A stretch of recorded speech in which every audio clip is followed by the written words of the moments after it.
நம்ம இப்போ இது அரிசி மாவு என்ன பண்ண போறோம்? கொழுக்கட்டை பண்ண போறோம்.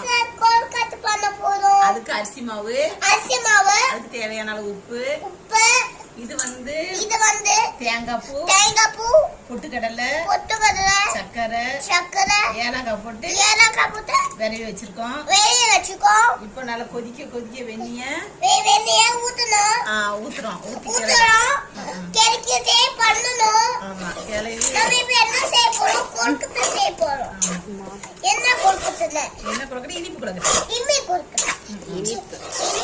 ஆமா உங்களுக்கு வேணும்னா வந்து சாப்பிடுவாங்க. ஷேர் பண்ணுங்க, கமெண்ட் பண்ணுங்க, சப்ஸ்கிரைப் பண்ணுங்க. நம்ம இந்த மாதிரி தண்ணி ஊத்தினா ரொம்ப நல்லா. ஆமா அப்ப சரியான அளவுக்கு பிசைஞ்சணும்.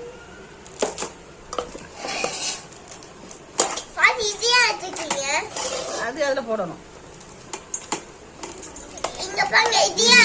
அது மட்டும் கொடுத்துடலாம்.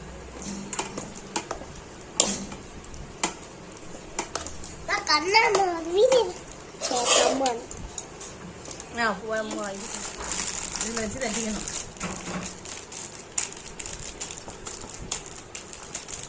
எல்லாரும் இப்படி தட்டிக்கிட்டு நல்லா இப்படி எடுத்துட்டு இதுல இந்த பூரணத்தை இப்படி வைக்கணும். வச்சு இப்படி மடிச்சுக்கணும்.